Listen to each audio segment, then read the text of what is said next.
This is the WGNS Action Line, talking with Rutherford County newsmakers about what matters most to you.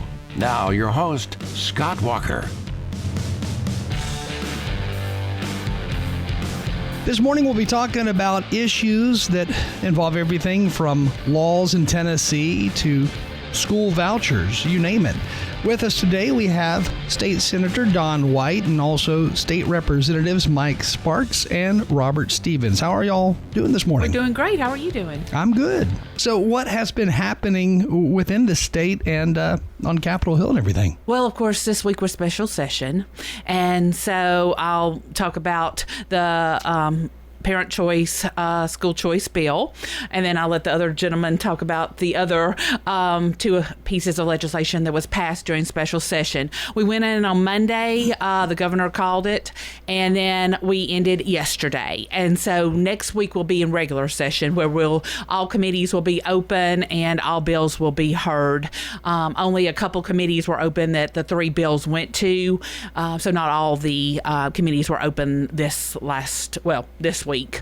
And so next week we're in full session and in the full swing of everything. So with things like vouchers, school choice, what does all this really break down to mean? We passed a bill yesterday, the House passed it, the Senate passed it, where 20,000 families are able to get a scholarship and it's based, 10,000 is based on low income families, and then 10,000 will be given to any other family in the state of Tennessee. And, you know, Scott, there was so much misinformation out on social media. Of course, I know you're shocked at that statement. But the truth is we educate more than 960,000 children in the state of Tennessee in public education every year. This is 20,000 scholarships. This is 2%. If all scholarships are taken that first year, it'd be less than 2% of the children that we actually educate in public education every year in the state of Tennessee. And so what has to happen for a child to qualify to get one of these scholarships if their parent wants to send them to a private school? Again, the first 10,000 will be for low-income families, and then the other 10 is a first-come, first-served basis. Okay, and then after they get to that point where, you know, they receive the phone call, they receive the letter saying, all right, you're qualified, you're going to receive this scholarship. What happens, and how do they go about paying that private school? I mean, where does the money actually go? The private school, charter school, has to apply with the state. So we're not sending... It's around $7,300 the family will receive from the state of Tennessee.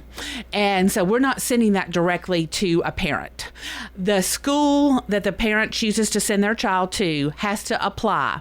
The state will send it to that school that is a designated school by the state of Tennessee and that has applied and been approved by the state of Tennessee. It's also... They have to be a category 1, 2, or 3. There's 5 categories in the state of Tennessee that you can be categorized as, but it's 1, 2, and 3 is what the Freedom Scholarship will apply to. And so another thing that I think is very important for the public to realize too is if a school district through the TISA formula has a amount, and I mean just for easy math so everyone can understand, smaller school districts, of course, Rutherford County, millions upon millions receives from the state of Tennessee because of our enrollment. But let's just say a small school district receives $10 million from the state. If their enrollment, for any reason, whether it's, you know, a plant closes in that area, or if there's a mass exit of children leaving because of the scholarship. If their money that they receive from the state, let's just say falls, for easy math, to $9.8 million from $10 million, the state will pick up to make them whole. So no public school is going to lose any money. The state will pick up $200,000 and send that district $200,000 to get them back to $10 million. Okay, and then there's no, of course, guarantee that the same student can get a scholarship the following year, right? They have first priority if they're in the program.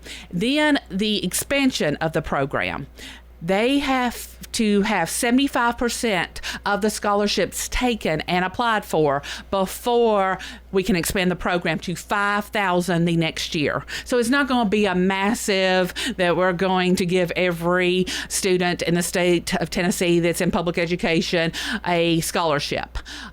This is a safeguard to make sure that it's not going to blow up and the state of Tennessee can also handle it. So 75% of the scholarships have to be applied for before we expand it to 5,000 more. But again, it's the private school that's the one actually applying for those funds. They have to be approved by the state and applied before the state will send that school the money. Yes. And once more, is there any breakdown as far as, all right, Rutherford County is going to receive X amount of scholarships and Bedford County is going to receive 10 scholarships? I mean, do we have a breakdown? No. Again, the first 10,000 will be income-based. Low-income families will receive and have first priority of those 10,000 scholarships. Then it's a first-come, first-serve. There are some little guidelines in there about the next 10,000, but it's basically a first-come, first-serve for the general public to know. So what else was discussed in that special session? I mean, was it just that one thing? No. So we had three different topics. The biggest one people saw on the news was the Education Freedom Scholarships. Another one was dealing with illegal immigration. With the new federal administration, there's a renewed focus on enforcing our immigration laws. And so Governor Lee put in the call for the special session that he wanted us to focus on ways to help Tennessee deport illegal immigrants, especially those who are here with criminal backgrounds. So we passed a bill yesterday, and the Senate passed the bill also, that creates an immigration enforcement division within the Department of Safety. Those individuals in that department will be responsible for coordinating with local and federal officials to help with finding people that are here illegally and being sure that they get deported. No one who's here legally or no U.S. citizens will be deported by this department. Again, as the senator said, there's lots of misinformation out there about who's going to be deported. These are going to be people who are not here legally. What, was there some type of misinformation that people who are here legally could be deported or something? There's lots of hyperbole and lots of misinformation about all the issues out there on social media to try to confuse people, and I'm not sure where it originated, but this is for illegal people. They could be deported with this new department. And then also the part of the bill was to create a grant fund so that local governments could apply for funding from the state to help pay for these programs and positions to effectuate the deportation process. So we're creating a new division within to help enforce the immigration laws, and then also provided some funding so that local governments could apply for that and get equipment, training, to help find the illegal people and be sure that they get deported. I know here locally, the Rutherford County School Board even pushed forth I guess it was a resolution of some kind asking for the president to make sure they have stronger border patrol and stronger border security to not let illegal immigrants in. Did you actually see that at the state level where counties like Rutherford County and the school board here, did you actually see those letters or that information of the school boards asking for that? They did send us a resolution for that, and I agree that our borders do need to be secured and closed.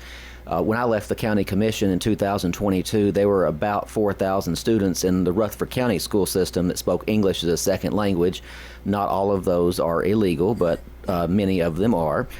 Today, that's over 8,000. So you have in 2.5 years, they've doubled the number of people in the school system that speak English as a second language, and that's just not sustainable for the school system. They have to have the classroom space and also provide support staff and teachers that can teach the English as a second language to these students, and the costs are just skyrocketing. So hopefully, if this new division and the federal administration do deport illegal immigrants, this will help our local school and county with their budget and their planning too. I would imagine when you have a student in your class that can't speak English, but yet you're teaching in English, it could easily slow down the entire class because you're having to stop and explain what this word means, and then you have to explain the word, and it could go for word for word for however long that takes. That would be disruptive.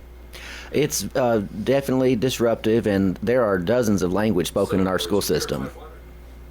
Hey, Sparks is over there. What are you playing over there? YouTube? I was searching for something, but I was searching for gun store break-ins and thefts. I mean, like what Representative Stevens had made. I still want to call him county commissioner, but anyways, Representative Stevens. It's a serious issue. I get complaints from teachers. We get complaints from teachers. Scott, it's a different day today. It is a different day today. And, I'm half immigrant myself. My mother came over from Scotland legally after my dad met her after World War II. She never wanted to go back to Scotland, but she came over here the right way. She came over here legally. These students, and a lot of them work really hard. A lot of these DACA students, they're good students. I think 90-something% of the folks that come over here want to work. They want a job. They want a better way of life. I mean, this is why we need to be thankful that we're blessed to be able to live in this country. There's people dying just to get in here. So these are tough issues. My wife, I pray with my wife every morning before I leave. And I had my little grandbaby there, my little 2-year-old Grace, and I grabbed her hand. She kind of gave me this little look, and I left out, and my wife called me later. She said, "What's wrong? I can tell something's on your mind." I said, "Man, we're taking on the toughest issues I've ever seen in a week's time." And I'll be honest with you, I was a little concerned for violence. I mean, we've got some people up there that I think have mental health problems. The protesters, holding up some nasty signs, flipping people birds. If it wasn't for troopers up there, there'd probably be some violence. Lawmakers could potentially lose their life. I may be the only one saying that, but when Tifa was in front of my house 5 years ago, somebody's paying these people to sit out there and cause chaos and rioting. But I read a quote of the day that I'll share that none of these bills are perfect. No bill's perfect. But I think it was Voltaire that said, "Don't let perfect be the enemy of good." So we always expect everything to be perfect, and it's not going to be perfect. But like what Roberts had mentioned, it's affected our school system. It's affected our county, and it's totally unsustainable. When I did my survey, that illegal immigration was the top issue. It wasn't like, well, it's maybe the top issue. No, it was definitely the top issue. So teachers today, school principals today, whether it's illegal immigration, the mental health problem that we're seeing, childhood behavior, these are issues that are at an all-time high. It is worse today than it was yesterday, than it was last year, than it was 10 years ago. So, I'm proud of the legislature for what we accomplished this week, and I appreciate Governor Bill Lee taking a stand, and that's what the citizens of Tennessee want us to do. So during that special session, you had everything from illegal immigration to education. What else was there? The third component of it was disaster relief. You remember a few months ago there was the Hurricane Helene that came through and devastated northeast Tennessee, and so part of what we spent our time on this week was looking for ways to help people up there rebuild. We passed several bills that provide some relief and some help to the local governments and the people up there so that they can rebuild their lives and rebuild their homes. So in a special session, how soon after that actual meeting do these things become law, or do these things actually happen? Where the money is funded, is it funded right away? But what is the result? Immediately when the governor signs it into legislation. So this all takes place fairly quickly. Yes. And with the hurricane relief money, we had to send it up to East Tennessee for their tax credits and their tax by February the 18th. So it was very important that we do a special session for hurricane relief and tied in with whatever else was going to be in a special session, because of course these people are really, really hurting. Yes. And they need help. And have any of you seen the results of the new president in office yet, as far as funding in Tennessee, or as far as law changes that will impact Tennessee? Well, I'll say this: there's hope. HOPE is a real word. It's a real thing. Just the day of election, I know there's probably 30% that disagree with me, but there's 70% of listeners out there that I'll say agrees with my stance. Just this election of President Trump and J.D. Vance has really encouraged a lot of folks. I'll be honest with you, and I wouldn't want to point you out, but even Scott, if we had a different president, the same president, or the vice president that was on the ballot, you would be looking like doom and gloom right now, wouldn't you, Scott? I know you don't want to say anything, but there really is hope, and I think it's hope for Tennessee. And there's just a better feeling, even though we're in tough times. I think people feel better. Just I noticed it the day of the election. I know I felt better. And how will this impact things locally, though? I mean, like at the state level, when you're there in session, will a change in presidency have an outcome, or will it equal anything here at the state level? It was ironic. I don't know if y'all know, Trump signed an executive order yesterday dealing with school choice. I thought it was very ironic and very timely. He's been a champion of parental choice, more parental involvement for years, and I thought that was just it was confirming to me when the president signs that executive order while we're taking this issue up. One of the big issues right now in our state, and I'm sure across the country, is protecting our children within the schools, and what is being done within the public school system when it comes to protecting our children and making sure guns are not going into schools. Of course, after the previous school shooting, we did a grant where schools were able to apply for, safety measures, film on glass to make them bulletproof, take out glass doors. And so we made a huge fund and grants out of that fund for school safety.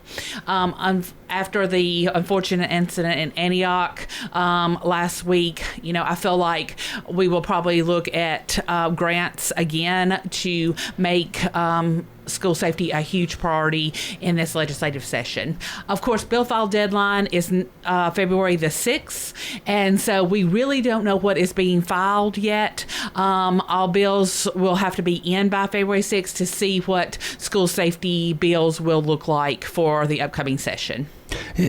Do lawmakers as a whole have a strong grip on understanding that, the problems that we're seeing now within our schools, it's not a problem of too many guns being readily available. It's a problem of people's mental status and where they are with their mental health. I mean, because it seems like if we can figure out a way to better focus on that, then we will solve a lot of problems. Oh, you're exactly right. And, it seems like mental health is reaching younger and younger children as this generation is coming up, and a lot of that has to do with COVID and being isolated for as long as the children were, and so we'll also look at mental health. That's always something that we fund and look at every session, and I know that will definitely be coming up in this session as well. Scott, I was in a meeting last night with Siegel Middle School, and school board members Francis Rosales and Claire Maxwell were there. I was invited by, I think it was a behavioral counselor or something, and invited me. But I think the lady's name was Michelle. I'm chopping this up, I think, Dose or something like that. But it was about the book, The Anxious Generation, and they had a panel of students up there, very articulate young Siegel High School students. Like I say, it's a different day to day, Scott. And I was thinking about the school choice issue. You think about those students that have to go to Antioch High School. They have to go because of their zip code. I didn't have to go to MTSU because of my zip code. I didn't have to go to Motlow because of my zip code. I didn't have to go to Vol State because of my zip code. These students are going to have to walk right back in there. They're going to have to walk back in that cafeteria. I mean, could you imagine dealing with that? No, and I'm curious, are more counselors going to be hired to work at this particular school? Well, that's what, y'all have heard me share. We hosted an event at my church, Parkway Baptist, about I think we called it the town, it was mental health and opioid epidemic town hall. And we had a great panel. Appreciate, Senator White being there and others, Judge Barry Tidwell, the county commissioner who's passed away, Irwin. I remember him being there, and former Senator Ketchum was there. About 110 people in there. But here's what really I think come out of that. I had emailed the late Dr. Linda Gilbert, and I know Senator White and I and others really thought a lot of Linda Gilbert, and I said, what's the silver bullet? Like, if there's one thing, because I know it's frustrating for us because you want to solve problems, and sometimes it's just so challenging in today's environment. But she sent me back the email, and she says, She said, thank you, Mike, for reaching out. She said, the behaviors, and this is what's alarming, Scott, and I know you've heard me share this. The behaviors of the 6 to 9-year-olds are like something we have never seen before. She said, they're disorderly disruptive. Thought that was an interesting word to choose, disorderly disruptive.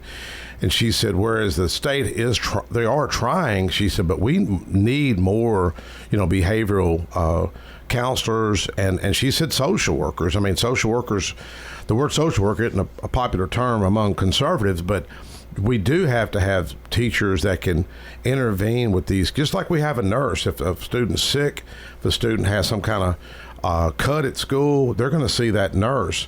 But it's a different day, folks. I'm telling you, the days of me getting paddled and sent back to class and me behaving, that's different today, Scott. These students or these teachers are having to be nurses, they're having to be counselors, they're having to be parents, and they're having to be interpreters. I can understand why teachers consider leaving the profession, and I hate to say that on the radio, but I know we're all supportive of teachers, and the school choice bill.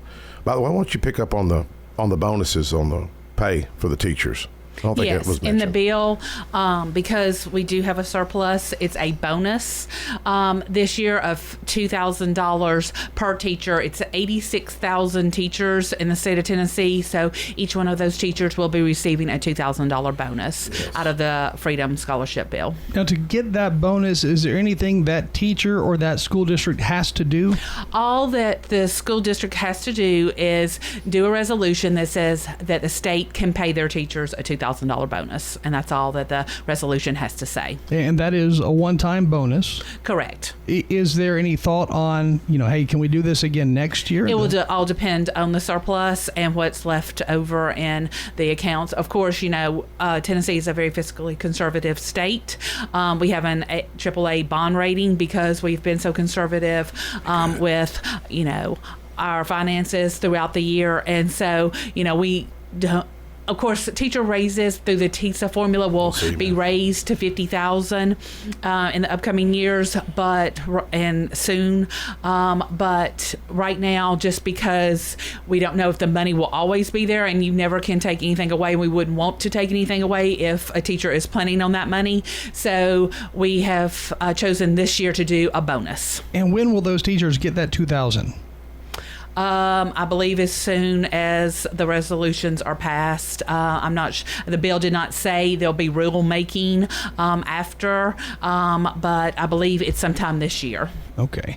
And time right now, by the way, 8:41. We got to take a short break, but with us right now in studio, Robert Stevens just left. He had to be somewhere, but with us right now, we have Senator Don White and State Representative Mike Sparks, and we're talking about issues going on within the state, different laws, and all kinds of stuff. Time right now, again, 8:41. Stay with us. We'll be right back.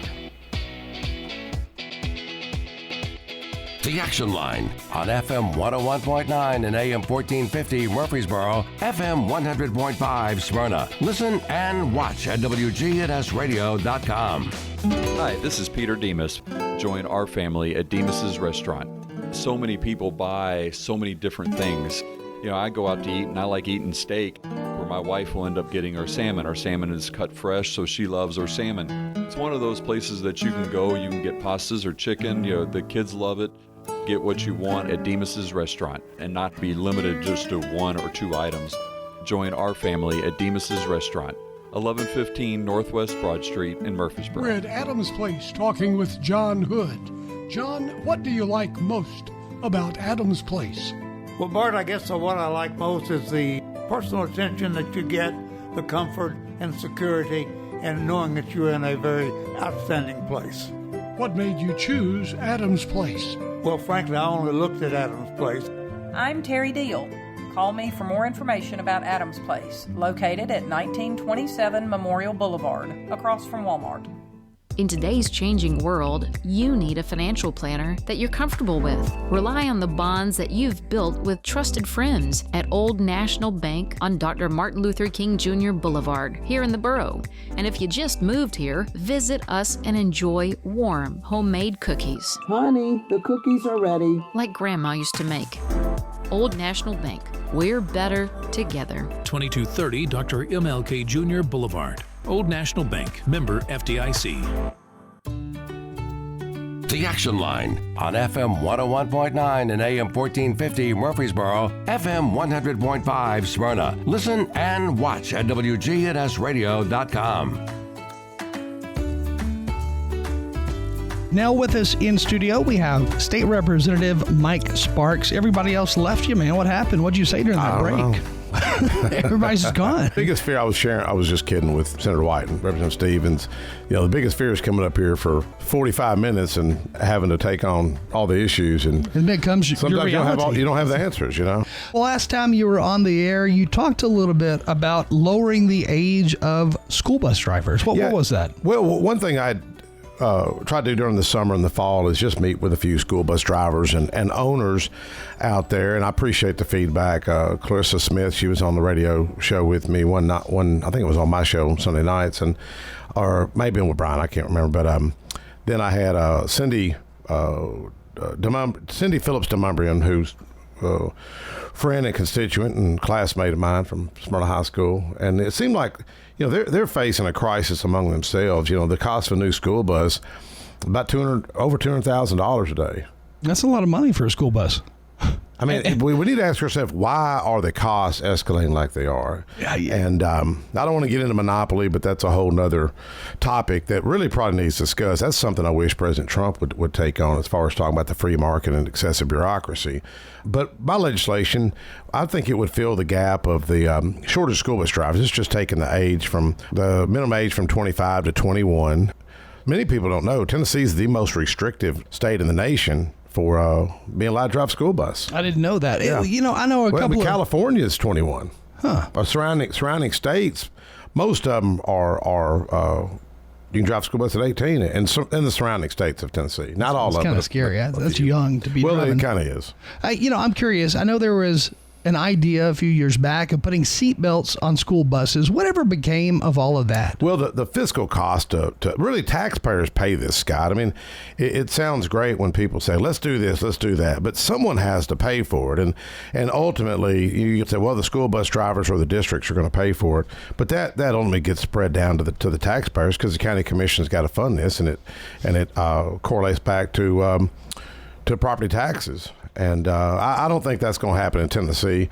That was that heated debate. I was in the General Assembly then about, was it 8 years ago after the school bus crash in Hamilton County. Yeah, Hamilton County. And I talked to the chairman of transportation. He's from that area. I thought I might get some pushback from the chairman. I talked to him about this, and he was very, very receptive of the legislation. I feel confident in the legislation. But like he made the comment that young man who was 24, 1 year shy of 25, shouldn't have been driving a school bus. He shouldn't have been behind the wheel of a school bus. And sadly, it was very tragic. There was some lives lost. And but school bus drivers I've talked to, the owners are very responsible. Like we had David Settles up here, with Murfreesboro School Board, and I didn't realize he was a school bus driver. Did you know that? No, I didn't know that. Yeah, I just happened to call him. He invited me to the NAACP meeting the other day, and I said, you want to come on the radio with me? And he says, well, yeah, what time? I said, be up here at about 10:20 next day.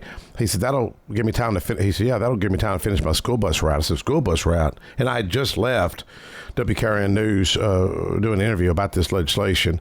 I mean, it's very coincidental. And but I like something David Settle said. He says, I'm the first face a child sees to start their day off, and I'm the last face a child sees when it comes to education. He said, I can encourage them or discourage them. So if you're a school bus driver, you're listening, try to have a happy face, because I think my wife's school bus driver was pretty bad, what all the kids would often say.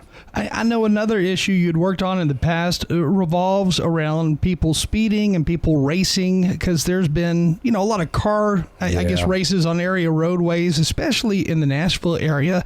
But a lot of the times those end in tragedy with a fatal accident. Yeah, well, that was the illegal racing task force. And you know where that came from? No. That really came from a Democrat, to be honest with you. It was Jason Powell, and he tries to give me credit for it, but really it was Jason's idea. Jason and I kind of share, I-24, and very passionate a lawmaker, and these issues aren't, they're not Republican, Democrat. They're just a people issue. It's and so we all should care about these issues. But there's been fatalities, and if you drive to Nashville and back like I do, you see how I hate to say it's a different day to day, Scott. People to go from the far right lane to the HOV lane, go back from HOV lane, back over to the right lane. I've tried to call law a few times when I've seen people just start racing right there on I-24, but they're so fast and they're gone. You can't hardly get a description of the car, but hopefully, that was a step in the right direction. We had there was a gentleman. He wasn't, but I think 32, had 3 kids. He was a combat medic and out of Clarksville, and he was killed by someone driving a high rate of speed like that. I think 110, 120 mile an hour, and he left. His girlfriend behind and three kids. And think of how much work that guy. He was an Army combat. Could you imagine doing that job? No. A combat medic. That would be one of the toughest jobs to do. And he was struck down by some knucklehead. And that guy's probably going to serve, I don't know how many years in prison, which is going to cost the taxpayers probably $500,000 to incarcerate somebody for just doing something stupid. It seems like right now there are more motorists on the interstate than ever before. Of course, the population's growing, and that's the main reason why. But has anybody brought up the idea again of having a commuter rail system between? That was mentioned this week. Have you studied the situation in California, the boondoggle? Which they're like situation? $100 million over budget. Rail in Rutherford. It sounds great. I know former Mayor Bill Ketron had championed that 3P project, which is the public-private partnership. Rutherford County, I remember asking Bob Spivey about that it was years ago, but the right-of-way acquisition cost would just be so much going down the rail line and several buildings. My understanding would have to come out. And could we not have it above the interstate in some way?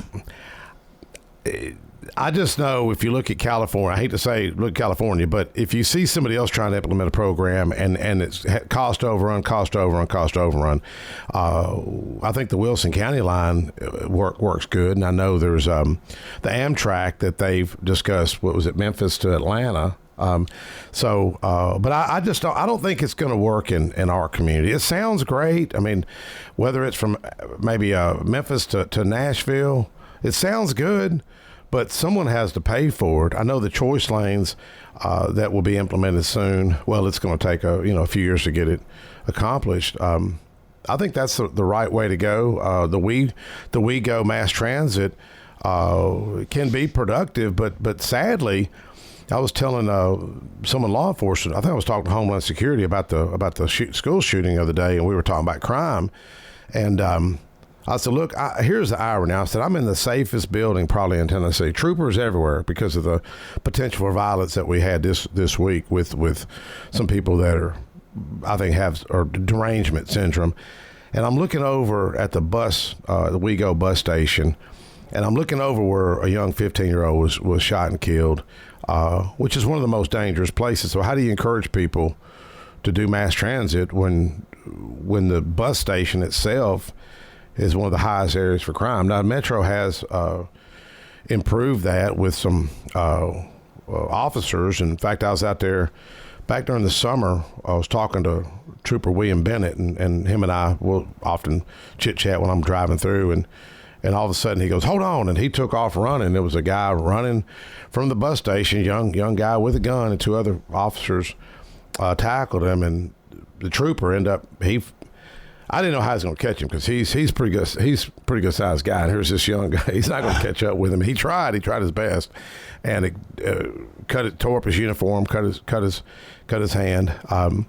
But I just don't think rail in our day is going to work. If folks disagree, just look up California, look up what they try to implement. But Wilson County, I think it works over there for those folks. When it comes to crime and criminal behavior, it almost seems like it always goes right back to mental health.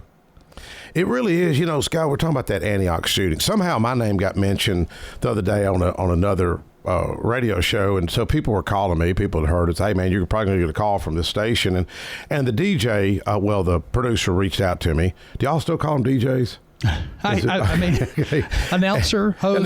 Yeah, he reached out to me, and I'm like, okay, how am I involved in this? But I had a bill that was about juvenile justice, that if a child gets arrested, like what happened in Rutherford County, where the taxpayers paid $11 million out, by the way, to remember the kids that were incarcerated, handcuffed. Yeah. What school was that at, by the way? Was it Hobgood? Was it Hobgood? I think so. And I stood with the Black Caucus over that because ironically, I had a bill about juvenile justice. Just said that, they need access to their parents and an attorney when their rights are being read to them, because these are kids. Yeah. And so somehow a father's son shared a Facebook post.